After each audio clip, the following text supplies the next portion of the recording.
Hello সবাইকে। থাম্বনেলটা দেখে হয়তোবা অনেকের মনে কোশ্চেন জাগছে যে এই থাম্বনেলের অর্থটা কি?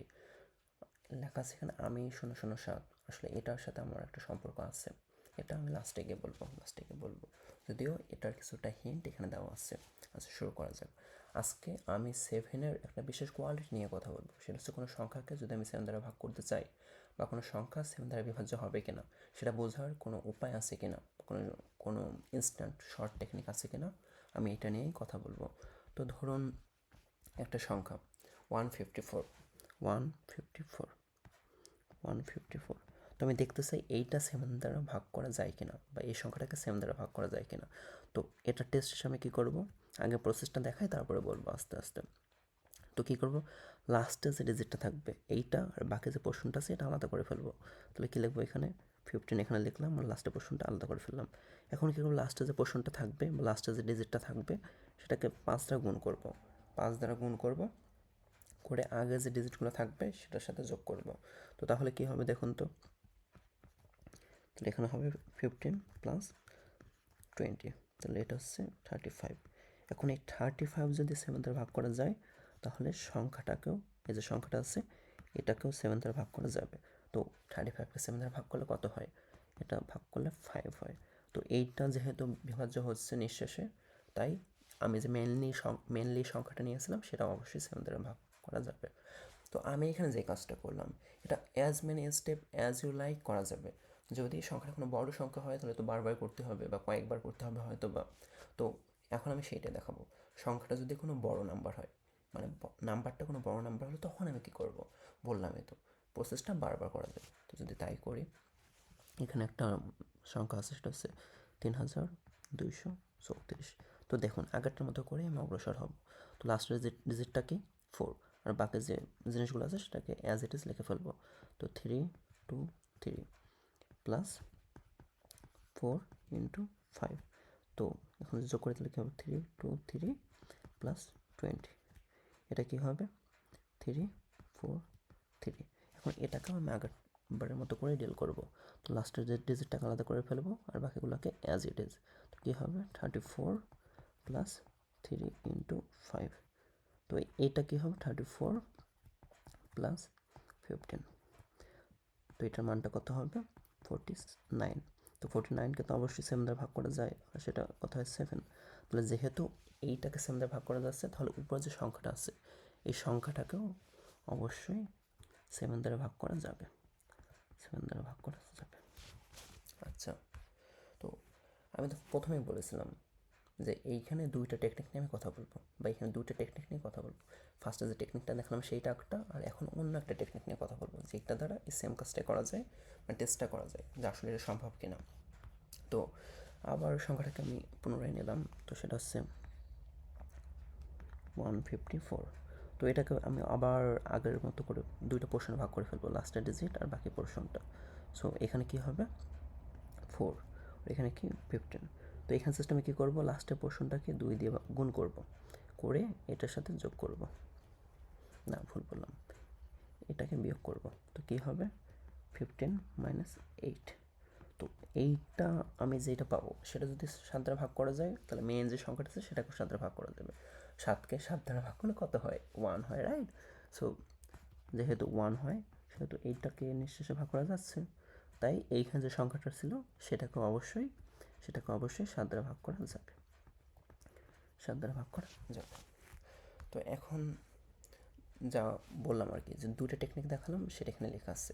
একটা কি, লাস্টের যে ডিজিটটা আছে সেটাকে 5 দিয়ে গুণ করব আর সেটার সাথে রেস্টটা যোগ করব, করে এই স্টেপটা এইটা করার পর এইটা যদি 7 দ্বারা বিভক্ত করা যায় বা বিভাজ্য হয় তাহলে মেন যে সংখ্যাটা আছে সেটাও 7 দ্বারা বিভাজ্য হবে। আর এই প্রসেসটা আমি as many time as I like করতে পারি। যদি অঙ্কটা বড় কোনো অঙ্ক হয় তাহলে তো অনেকবারই করতে হবে। তারপর এখানে আরেকটা টেকনিক লেখা আছে কি, সেটা যে লাস্টের যে পোর্শনটা আছে সেটাকে 2 দিয়ে গুণ করব, করে রেস্টের সাথে বাকি যে পোর্শনটা থাকবে সেটাতে বিয়োগ করবো। এখন সেটাকে যদি 7 দ্বারা ভাগ করা যায় তাহলে মেন যে সংখ্যাটা আছে সেটাকেও 7 দ্বারা ভাগ করা যাবে। আচ্ছা, এখন অনেকের মনে কোশ্চেন জাগতে পারে যে এটা কীভাবে হয়। তো দেখুন একটা যে অঙ্ক আছে, ধরুন কত আগেরটা যদি আমি নিয়ে আসি 154, এটাকে দেখুন তো আমি এইভাবে লিখতে পারি কিনা 15 × 10 প্লাস 4। তো দেখুন 10 মতোই থাক, আর 15টাকে যদি আমি এক্স ধরি আর হচ্ছে 4টাকে যদি আমি ওয়াই ধরি, তাহলে এটাকে কীভাবে লেখা যায়? এটা is equal to 10x plus y. তাহলে দেখুন একটা অঙ্ককে এভাবে লেখা যায়। এখন আমাকে কি দেখাতে হবে? 10x plus Y. এটাকে যদি 7 দ্বারা ভাগ করা যায় তাহলে মেইন অঙ্কটাকেও 7 দ্বারা ভাগ করা যাবে, রাইট? তো আমি ধরে নিচ্ছি এইটাকে 7 দ্বারা ভাগ করা যায়। তো এটাকে যদি আমি 5 দিয়ে গুণ করি সেটাকেও অবশ্যই 7 দ্বারা ভাগ করা যাবে। তাহলে সেটা কী হবে? 5 দ্বারা যদি গুণ করি, আমার যে এইটা আছে এটাকে আমি 5 দিয়ে গুণ করব। তাই যদি করি তাহলে কী হবে? 50x plus 5y। এখন দেখুন এইটাকে অন্য কোনোভাবে লেখা যায় কিনা। এটাকে হ্যাঁ একভাবে লেখা যায়, সেটা হচ্ছে 5 মানে x plus 5y plus 49x। আমি তো এইভাবে লিখতে পারি এটা, তাই না? এখন দেখুন এখানে যে 49x আছে এটা তো অবশ্যই সাধারণ বিভক্ত হবে, কারণ যে অঙ্কটা আছে এখানে এক্স ইন্টু 49, আর 49 অবশ্যই 7-এর গুণিতক। তাই যেহেতু একটা অঙ্ককে 7-এর গুণিতক দ্বারা গুণ করা হচ্ছে, তাই সংখ্যাটাকে অবশ্যই 7 দ্বারা ভাগ করা যাবেই, সেটা হচ্ছে শিওর। তাহলে আমাকে জাস্ট কি দেখতে হবে? এই এক্স প্লাস 5y-কে 7 দ্বারা ভাগ করা যায় কিনা। সেটা যদি যায় তাহলে মেইন অঙ্কটাও আমার 7 দ্বারা ভাগ করা যাবে। তো আমি এখানে দেখুন তাই করলাম। আমি এই যে এখানে একটা অঙ্ক ছিল, এটা হচ্ছে 154, এটাকে আমি দুইভাবে ভাগ করে নিলাম। সেটা হচ্ছে লাস্টে যে পোর্শন আছে এইটা, আর আর এই বাকি পোর্শনটা। তো আমি তাই করলাম, লাস্টের যে ডিজিট আছে সেটাকে 5 দিয়ে গুণ করলাম, করে ফার্স্টে যেটা ছিল ফার্স্টে যে পোর্শনটা সেটাকে ওটার সাথে যোগ করলাম, করে দেখলাম যে সেইটা 7 দ্বারা ভাগ করা যায় কিনা। আসলে যায়। 15 প্লাস 20 ইজ ইকুয়াল টু 35। এটাকে 7 দ্বারা ভাগ করা যায়, এটা হয় 5। তো যেহেতু এটাকে নিঃশেষে ভাগ করা যাচ্ছে তাহলে মেন যে অঙ্কটা আছে সেটাকেও 7 দ্বারা ভাগ করা যাবে। তো এইটা আর কি কীভাবে হয় সেটার উত্তর। এখন আসুন 7 দিয়ে শুরু করেছি বলে কি 7 নিয়ে শুধু কথা বলবো না, আসলে অন্য যেগুলো অঙ্ক আছে মানে ভাগ করা যায় কিনা অন্য যে ডিজিটগুলো দিয়ে সেটা নিয়েও কথা বলবো। তো দেখুন এক নিয়ে কথা যদি বলিস, প্রথমেই যে কোনো অঙ্ক আছে, যে কোনো অঙ্ককে 1 দিয়ে ভাগ করা তো যাবেই, তাই না? অবশ্যই যাবে। তাই এটা ধরো কোনো যে কোনো সংখ্যাকে 1 দ্বারা ভাগ করা যাবে, এটা হচ্ছে শিওর, মানে মোস্ট ইজিয়েস্ট কেস আর কি। তো তারপর দেখুন, তারপর যদি 2 নিয়ে কথা বলি, তো 2 নিয়ে কোন সংখ্যাগুলোকে ভাগ করা যাবে? যেগুলো জোড় সংখ্যা, সেগুলোকে অবশ্যই 2 দিয়ে ভাগ করা যাবে। মানে যেসব সংখ্যার শেষে 0, 2, 4, 6, 8 এইসব ডিজিট আছে সেগুলোকে অবশ্যই 2 দ্বারা ভাগ করা যাবে। মানে কি বললাম এখানে ট্রিকটা হচ্ছে ইফ অড নাম্বার তাহলে যাবে না। আর যদি ইভেন নাম্বারগুলোকে অবশ্যই 2 দ্বারা ভাগ করা যাবে। ইভেন হতো এখানে ইভেন নাম্বারগুলোকে অবশ্যই 2 দ্বারা ভাগ করা যাবে। তো এইটা ছিল 2 নিয়ে কথা। হচ্ছে 3। দেখুন 3-এর জন্য একটা বিশেষ টেকনিক আছে, সেটা হচ্ছে যে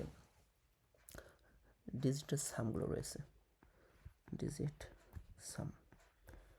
মানে একটা অঙ্কে যে সব ডিজিট থাকবে সেগুলোকে আমি জাস্ট ফার্স্টে যোগ করে সেটা যদি 3 দ্বারা বিভাজ্য হয় তাহলে যে মেন যে অঙ্কটা আছে বা মেন যে নাম্বারটা আছে সেটা অবশ্যই 3 দ্বারা ভাগ করা যাবে, তো দেখি একটা এক্সাম্পল দেখি, তাহলেই হবে। তো ধরুন এইখানে একটা ডিজিট আছে, সেটা কি? এইখানে একটা নাম্বার আছে, সেটা হচ্ছে 1386। তো আমি কী করবো? ডিজিট সাম করবো। তো ডিজিট সাম করতে হলে কী করতে হবে? 1 + 3 + 8 + 6 তো এটা কী হবে? 4 + 8 হচ্ছে 12 এর সাথে 6 যোগ করলে হয় 18। তো 18কে 3 দ্বারা ভাগ করা যায় না? যায় তো, সেটা হয় কত? 6। তাহলে এই যোগফলটাকে যেহেতু 3 দ্বারা ভাগ করা যাচ্ছে তাহলে মেন যে অঙ্কটা আছে সেটাকে অবশ্যই 3 দ্বারা ভাগ করা যাবে।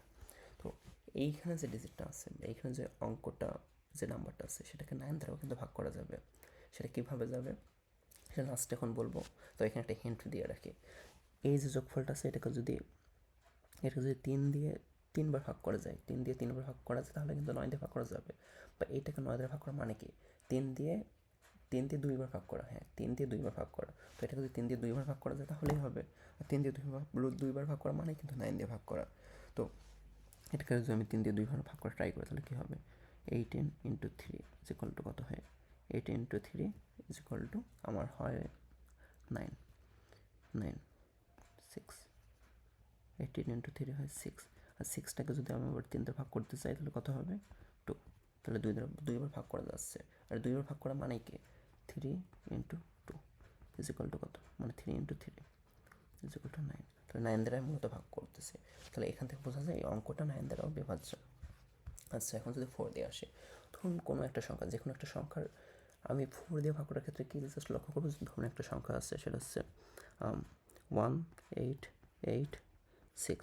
আমি জাস্ট খেয়াল করবো লাস্টে যে দুটো ডিজিট আছে তাদের ক্ষেত্রে, লাস্টের যে দুইটা ডিজিট আছে তাদের ক্ষেত্রে আমি জাস্ট খেয়াল করবো। যদি এই লাস্টের দুটো ডিজিটকে 4 দ্বারা ভাগ করা যায়, 4 দ্বারা ভাগ করা যায়, তাহলেই যে আমার মেইন যে নাম্বারটা আছে সেটাকে 4 দিয়ে ভাগ করা যাবে। তো আমি জাস্ট এখানে কী করবো, লাস্ট 2 ডিজিট ডিভাইড বাই 4, এটাকে যদি ভাগ করা যায় তাহলেই হবে, মানে নিঃশেষে বিভাজ্য করা গেলেই যাবে, আর যদি না যায় তাহলে যাবে না। তাহলে কি এখানে টেকনিকটা, last 2 digit divide by 4 if divisible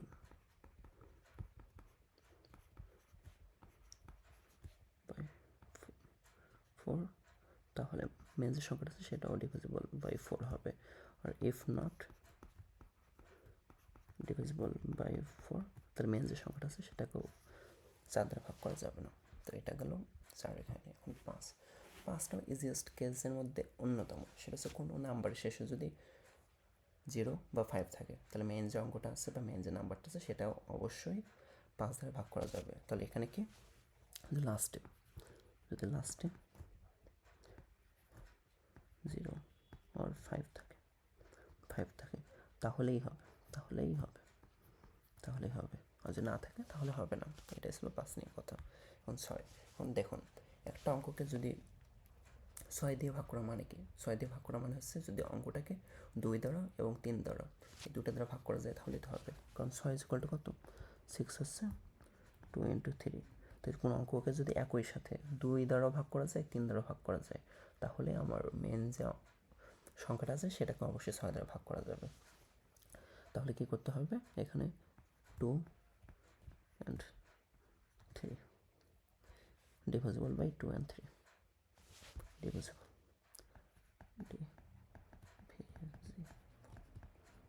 divisible, তাহলেই হবে, তাহলেই হবে।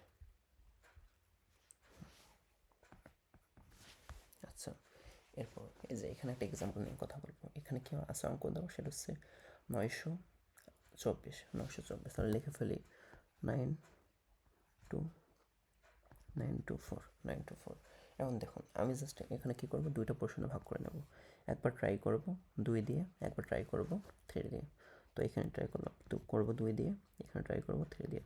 তো দেখুন এখানে যদি অঙ্কটাকে লিখে ফেলি 924, যেহেতু লাস্টে 4 আছে, তাহলে এটা অবশ্যই 2 দ্বারা ভাগ করা যাবে। তাহলে এটা হচ্ছে সাকসেসফুল। আর দেখুন এটার ক্ষেত্রে কী করবো, 924। তো এই 3 ক্ষেত্রে কী বলছিলাম, ডিজিট সাম। তো ডিজিট সাম যদি করি তাহলে কী হবে, 9 + 2 + 4, আর এটা ইকুয়াল কত? 9 + 2 হচ্ছে 11 সাথে 4 যোগ করলে 15, আর 15কে 3 দ্বারা ভাগ করা যায়, তাহলে এইটা 3 দ্বারা বিভাজ্য। তাহলে যেহেতু 2 দ্বারা এবং 3 দ্বারা, দুইটা দ্বারা বিভাজ্য, তাই এইখানে মেন সংখ্যাটা আছে সেটা অবশ্যই 6 দ্বারা ভাগ করা যাবে। আচ্ছা, তারপর 7 কি, হ্যাঁ 7 নিয়ে তো প্রথমেই কথা বললাম, তো এইখানে নিয়ে কথা বলবো। ফার্স্ট পোর্শনটা দেখে আসুন তাহলে হবে। তারপর 8, দেখুন 8-এর ক্ষেত্রে একটা সুন্দর টেকনিক্স, সেটা হচ্ছে একটা অঙ্কটা কত বড় হয় হোক কোনো ব্যাপার না, লাস্টের 10টা ডিজিটের ক্ষেত্রে আমি জাস্ট খেয়াল করবো। তো এটার এক্সাম্পল দেখিয়ে নেওয়া যাক। এটা হচ্ছে কোনো একটা অঙ্ক আছে, এইটা লাস্টের 3টা ডিজিটের ক্ষেত্রে লক্ষ্য করতে হবে। তো ওখানে কী লেখা আছে, 1 2 3 2 0, 3 2 0। তো লাস্টের ডিজিট 3টা কী আছে, 320। তো দেখুন এটাকে 8 দ্বারা ভাগ করা যায় কিনা সেটা আমি দেখব। 320কে যদি 8 দ্বারা ভাগ করা যায়, তাহলে বিভাজ্য হবে। এখন সেটা যায় কিনা সেটা কীভাবে বুঝবো, তাহলে বলুন তো, এটার 8 দ্বারা ভাগ করা যায় কিনা, এটা খোঁজার একটা সুন্দর টেকনিক আছে, সেটা হচ্ছে যদি এই যে সংখ্যাটা আছে সেটাকে 2 দ্বারা 3 বার ভাগ করা যায় তাহলে কিন্তু হবে। কারণ দেখুন তো 8কে কী লেখা যায়, 8 is equal two 2 into 2 into 2। তাহলে এটাকে জাস্ট কী করতে হবে, 320 ডিভাইড বাই 2 ইন্টু 2 ইন্টু 2। আর এই জিনিসটা কিন্তু আপনি মাথায় করতে পারেন, মাথায় করে ট্রাই করি। 320কে যদি 2 দ্বারা ভাগ করে একবার তাহলে কত হয় 160, যদি আবার ভাগ করি তাহলে কত হয় 80, যদি আবার ভাগ করি তাহলে কত হয় 40, তাহলে কিন্তু হয়। তার মানে এইটা এর দ্বারা বিভাজ্য, তাহলে মেন যে অঙ্কটা আছে সেটা অবশ্যই এর দ্বারা বিভাজ্য হবে। ডি ভিজি বাই 8। ওকে, এবার 9 ক্ষেত্রে কিন্তু বললামই, 9 ক্ষেত্রে কী করবো, জাস্ট ডিজিট সামটা করব, ডিজিট সাম সেটা যদি 9 দ্বারা বিভাজ্য হয় তাহলে মেন যে অঙ্কটা আছে সেটা 9 দ্বারা বিভাজ্য হবে। তো দেখুন এখানে করে ফেলি, 3 ক্ষেত্রেও এটা ইউজ করছিলাম, আপনাদের হয়তো মনে আছে কি এখানে লেখা আছে 1 3 8 6। তো ডিজিট সাম কত হবে 1 প্লাস 3 প্লাস 8 প্লাস 6, এটা কত 4 প্লাস 8 12 প্লাস 6 18। তো এটাকে 9 দ্বারা ভাগ করা যায়, 9 দ্বারা ভাগ করা যায়। তাহলে যেহেতু এই ডিজিট সামটাকে 9 দ্বারা ভাগ করা যায় তাহলে মেন যে অঙ্কটা আছে সেটাকে অবশ্যই 9 দ্বারা ভাগ করা যাবে, 9 দ্বারা ভাগ করা যাবে। এখন আসুন 10, কোনো সংখ্যা শেষে যদি শূন্য থাকে তাহলেই হবে। তাহলে কি এখানে লাস্টে কি থাকতে হবে 0 থাকতে হবে, তাহলেই হবে, তাহলে 10 দ্বারা ভাগ করা যাবে। এবার আসুন 11 ক্ষেত্রে সুন্দর একটা জিনিস আছে, সেটা হচ্ছে অল্টারনেটিভভাবে আমি যোগবিয়োগ করতে থাকবো, আর সেটা করার পর সেটা যদি 11 দ্বারা ভাগ করা যায় বা শেষে যদি শূন্য চলে আসে তাহলেই সেটা 11 দ্বারা ভাজ্য হবে।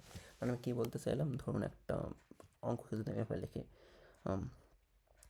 ও পি কিউ আর, তাহলে কী করবো ও minus P plus Q minus R, চলতে থাকবে, আর চলতে থাকবে, চলতে যদি এই জিনিসটাকে আমি মানে এমন একটা সংখ্যা চলে আসে এখানে যেটাকে 11 দ্বারা ভাগ করা যাবে বা শূন্য চলে আসে, তাহলেই যে মেন যে অঙ্কটা আছে বা মেন যে নাম্বারটা আছে সেটাকে অবশ্যই 11 দ্বারা ভাগ করা যাবে।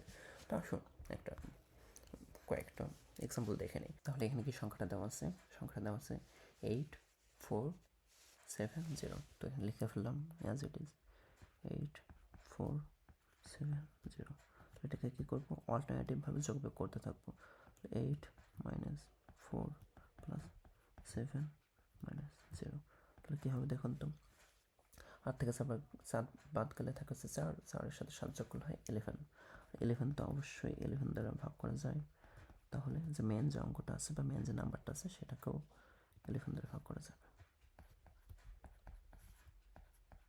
তারপর কি লেখা আছে এখানে 6 4 6 8, এটাকে আমি একটা মতো করে লিখে ফেললাম 6 মাইনাস 4 প্লাস 6 6 মাইনাস 8। 6 থেকে 4 বাদ গেলে থাকে 2, 6 থেকে 4 বাদ গেলে থাকে 2, 2-এর সাথে 6 যোগ করলে হয় 8, 8 থেকে 8 বাদ গেলে হয় 0, তো 0। তাহলে যেহেতু 0 চলেই আসে তাহলে মেন যে অঙ্কটা আছে সেটা অবশ্যই 11 দ্বারা বিভাজ্য, 11 দ্বারা বিভাজ্য। আচ্ছা, এবার 12, কোনো একটা অঙ্ককে যদি 3 দ্বারা এবং 7 দ্বারা ভাগ করা যায় তাহলে মেন যে অঙ্কটা আছে সেটাকেও 12 দ্বারা ভাগ করা যাবে। কারণটা কি 12 কিন্তু 3 আর 4-এরই গুণফল, 3 আর 4-এরই গুণফল। তাই কোনো একটা অঙ্ককে যদি বা কোনো একটা সংখ্যাকে যদি 3 এবং 4 দ্বারা ভাগ করা যায় তো মেন যে সংখ্যাটা আছে সেটাকে অবশ্যই 12 দ্বারা ভাগ করা যাবে, তো এই ছিল ভিডিও আজকের মতো। তো এখন কিছু অ্যান্সার দেবো, সেটা হচ্ছে হ্যাঁ আমি আসলে 007, এটার একটা অর্থ আছে, সেটা হচ্ছে হ্যাঁ। অনেকের মনে প্রশ্ন জাগছে যে কেন, আসলে আমি বর্তমানে বইটা পড়াশোনা করছি, মানে যেটা আমি ভিডিওটা বানাচ্ছি 1-1 পড়াশোনা করছি এবং আমি ওয়াটার রিসোর্সেস ইঞ্জিনিয়ারিং এসএফএ পড়ছি, এই ডিপার্টমেন্টে অধ্যয়নরত আছি, আর এই ডিপার্টমেন্টে আমার ক্লাস রোল 007। তো আজকে ভিডিওটা বানানোর ক্ষেত্রে আমি ভাবলাম যে কী দিয়ে শুরু করা যায়, থাম্বনেলটা বা কী দেওয়া যায়। তো এটা মাথায় আসলে সুন্দর একটা জিনিস, যা নিজেকেই দিয়ে শুরু করি। তো আজকে এই পর্যন্তই ছিল, ধন্যবাদ সবাইকে দেখার জন্য।